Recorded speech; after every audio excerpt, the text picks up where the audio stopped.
for liftoff. The booster hold downs have been unlatched. They'll be ready to retract at liftoff. And the second stage quick disconnect is beginning its configuration for release. The methane and liquid oxygen propellants currently going to the second stage go through that quick disconnect. That's that arm that reaches out from the tower to the base of the second stage. The SpaceX team continues to check in with the Coast Guard. Good news is we've not heard any reports of boats in the safety perimeter as the launch vehicle heads out over the Gulf of Mexico. So right now, T-minus 10 minutes, 40 seconds, and counting. Everything continues to go well for an on-time launch. Now, today's test flight is taking place out of our Starbase facility in South Texas, and that test site has gone through a huge amount of development over the last couple of years. One thing I want to point out, this is a great view from our drone. Not only can we see the pad, but in the fog, kind of in the distance, in the background and to the left of the pad, you can actually see our production facility, which is the other part of Starbase in addition to the launch pad. Of course, as part of rapidly iterating with our test program, we're also rapidly iterating on our production system to produce Starships and Super Heavies. Last year, the Starbase team produced 4 Starship Super Heavy boosters and 5 Starships, along with their 200th Raptor 2 engine, and they're only scaling up from there, Kate. Yeah, it's incredible to think that for 2023, production has 5 boosters and 8 Starships going. So it's incredible. And it's important to have that system fill in basically the manufacturing line so that we have product ready to go as soon as we're done with this test. Yeah, exactly. And ultimately, I mean, we talked about how Starship is an order of magnitude more payload to orbit. But if you're going to go set up a base on the moon or Mars, you're going to need thousands of metric tons of propellants. And so you're going to need a fleet of vehicles that's capable of doing that. Yeah, one thing to note, Starbase directly employs more than 1,800 employees. It's the largest employer in the area, in fact. And we're very thankful to Cameron County for being so supportive. This is a view from the Cameron County Amphitheater. And there's a crowd there, and you could tell by the energy here in Hawthorne as well that everyone's getting really exciting. I feel my own heart rate going up and up.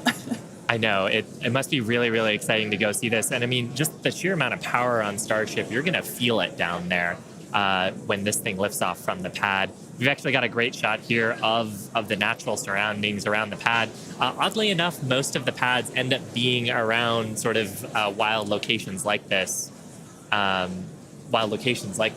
But coming up on T-minus 8 minutes, I think it's another good time for check-in with John. Thank you, Shiva. T-minus just over 8 minutes to the first test flight of Starship. Currently, we are pressurizing second stage. We are also closing out liquid oxygen and fuel header loads on the second stage. We're also getting ready for propellant load tank pressurization on the first stage. In fact, we are just now closing out header tank load on the second stage. Now with the header tanks loaded and closed out, that means we're down to just the first stage to finish loading. That'll finish about T-minus 3 minutes. And at that point, when both stages are loaded, we will have the 10 million pounds of liquid propellant on board. Now in the next few minutes, the guidance system will begin its final alignment for flight during a quiet period when the rocket's not doing anything. The automated flight termination system will be armed, and a final TVC checkout will be performed. Those are the engine wiggles, and hopefully we'll be able to see that with the cameras underneath the vehicle and maybe even the second stage engines. And there's a view looking underneath the Super Heavy first stage with the 33 Raptor engines. Now, a reminder as we continue counting down, if we do need to hold, the point where we hold the clock would be at T-minus 40 seconds. We can pause there. Typically in the past, if we need a little bit more time to finish final checkouts or do some pressurization of the onboard storage tanks, that's where we would hold. But currently, we're not hearing a need to hold, so at 6 minutes, 27 seconds, everything looks good. And of course, Kate, Shiva, as we get close, we're going to get into the engine ignition sequence of 33 Raptors, and that's going to be something new for everybody. I cannot wait for that moment. So for those of you that are familiar with how we launch Falcon 9 rockets, you probably know that we light all 9 of those first stage Merlin 1D engines all at once. It's pretty different than what we do, or what we're attempting to do today. We're actually going to be igniting those 33 engines in banks or clusters, and that sequence starts at T-minus 6 seconds. Yeah, and the ignition sequence is a little bit different, both in terms of the timing and also the ignition method. So on Falcon 9, we use a chemical called T-Tab. It's a pyrophoric material, so that means when you mix the two together, it produces a flame that kicks off that green characteristic spark on Falcon 9 missions. But actually on Starship, we use electrical ignition systems. Many of those are integrated on the ground system here. And the electrical ignition, we start lighting the banks at T-minus 6 seconds, and then over the next 4 seconds, the 3 sets of banks will ignite and eventually bring the booster up to a thrust to weight greater than 1 and hopefully ascent. Super exciting. Like we said, pretty different from our Falcon 9 launches, and so this will be the first time that any of us have gotten to see this type of integrated test flight with both the Starship and the Super Heavy booster. Everyone's cheering as we get into T-minus 5 minutes. We want to...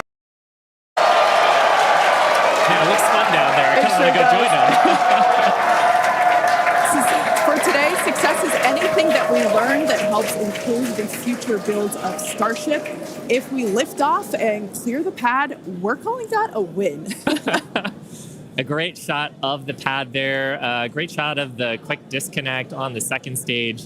You can see the frost line on the booster where that methane is fully topped up.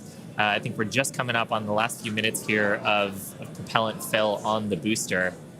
Now that quick disconnect is going to separate away as we actually get into the ignition sequence, but it's providing electrical connections now and also providing the propellants that we're loading into the vehicle. Yeah.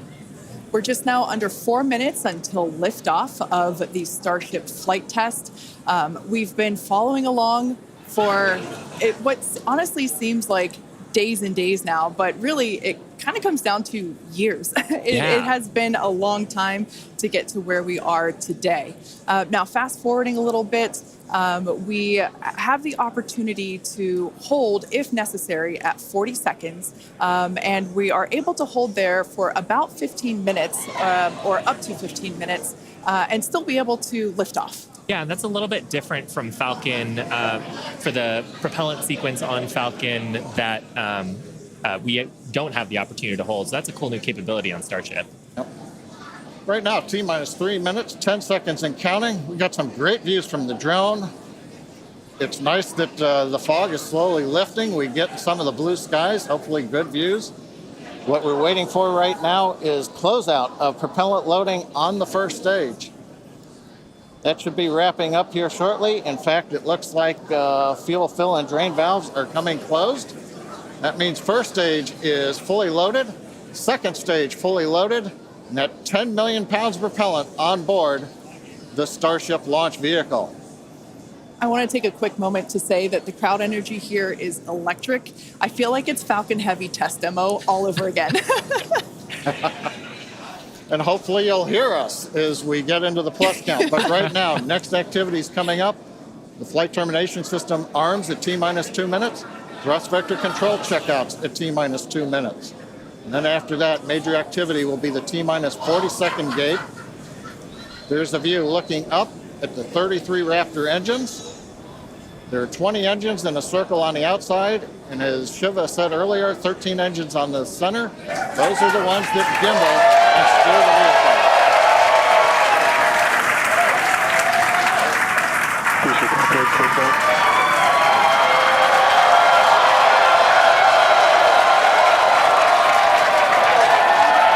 I don't think I've ever seen someone so excited for TVC wiggles.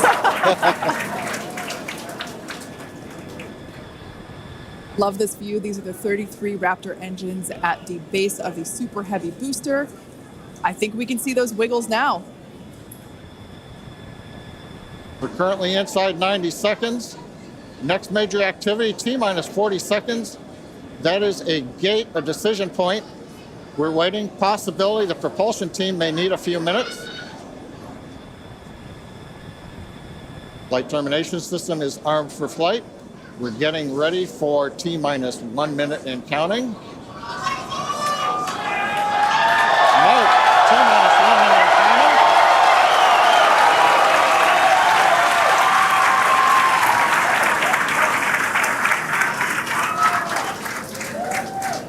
Next, we'll see as we get past T-minus 40 seconds for final checks of the vehicle.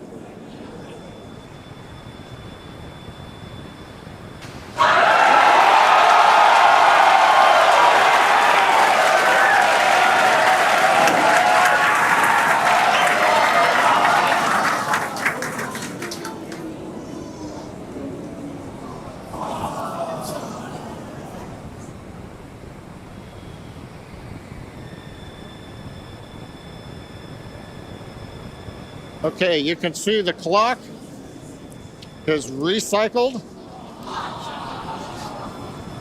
Flight director has called a hold. We are recycling. For the moment, we'll see where they move the clock back to. They could hold at T-minus 40 seconds. They could go to an earlier point. Give us a minute to listen into the nets, and we'll see if we can get you more information to share.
John Innsbrucker again here at the Hawthorne webcast desk.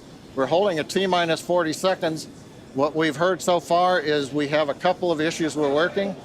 One is the booster tank pressurization. Final pressurization was just a little bit long. That's not unusual. We've held at T-minus 40 seconds before to pressurize. That appears to have been resolved. At the same time on the second stage, they're working some final purging. We should know very shortly if that is cleared and if we'll continue the countdown.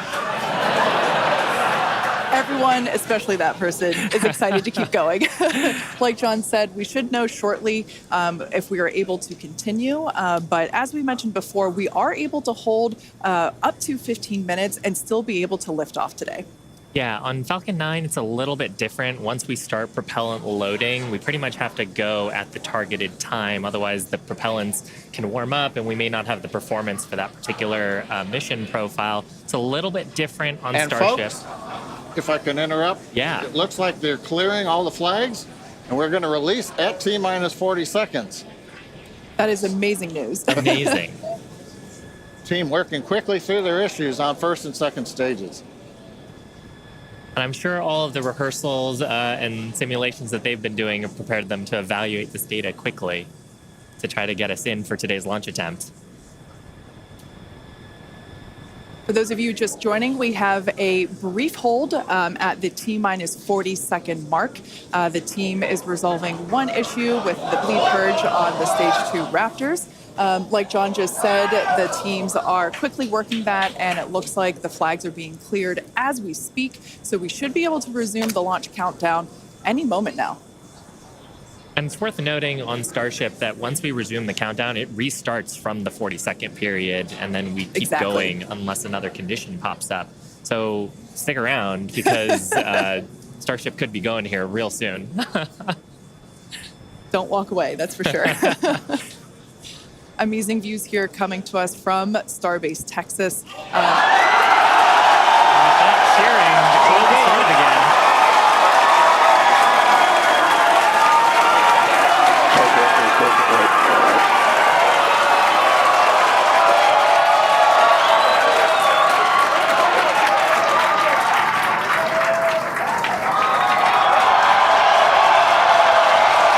T-minus 15 seconds. 10, 9, 8, 7, 6, 5, 8.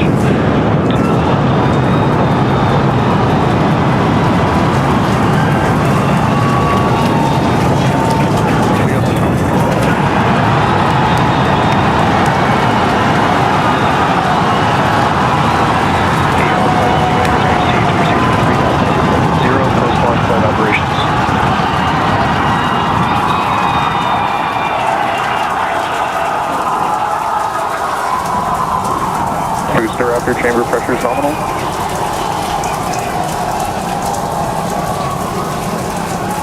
T-plus 43 seconds into the test flight of the inaugural Starship vehicle. Tower clear to end a pitch over. Propulsion reports first stage engines nominal. What a sight from the ground cameras at Starbase. We're flying at twice the thrust of the Saturn V heading to space. Acquisition of signal, Corpus Christi. We're throttled down and throttled back up. Going through the period of maximum aerodynamic pressure.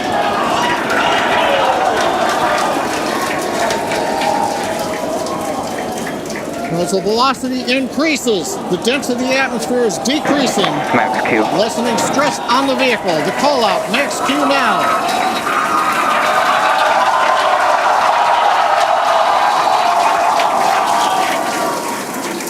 Continuing to watch the first stage as we head downrange.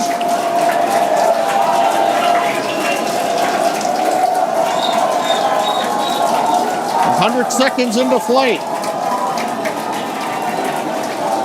Our next major activity is going to be shutdown of the first stage. The Houston tracking station now acquiring the vehicle. With shutdown, we will get separation of Starship from Super Heavy and ignition of the Starship engines. When Starship separates, we light up 6 engines in a staggered sequence. And if all goes well, those 6 engines will burn for almost 6.5 minutes. Onboard view from Starship. And there's views of the Raptor engines on the second stage as we prepare for stage separation. Now, after stage separation, the first stage will flip and begin a boost back maneuver for landing in the Gulf.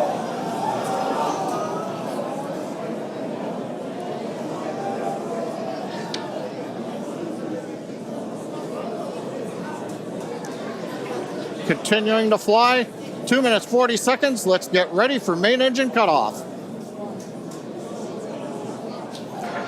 Booster engine cutoff. Beginning the flip for stage separation.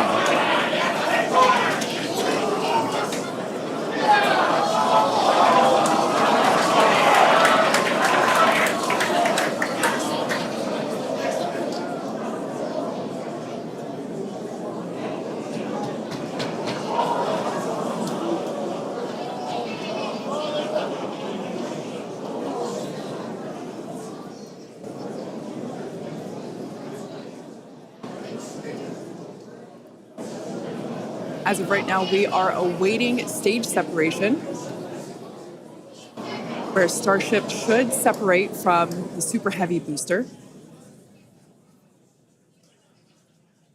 Yeah, Kate, right now it looks like we saw the start of the flip, but obviously we're seeing from the ground cameras the entire Starship stack continuing to rotate. We should have had separation by now. Obviously, this does not appear to be a nominal situation. Yeah, it does appear to be spinning, but I do want to remind everyone that everything after clearing the tower was icing on the cake.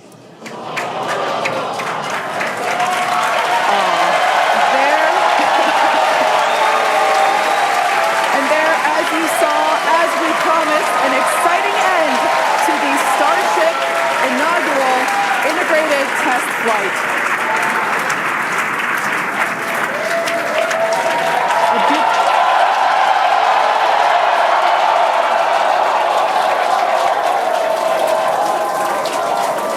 Everyone here absolutely pumped to clear the pad and make it this far into the test flight, the first integrated flight of the booster and the Starship vehicle.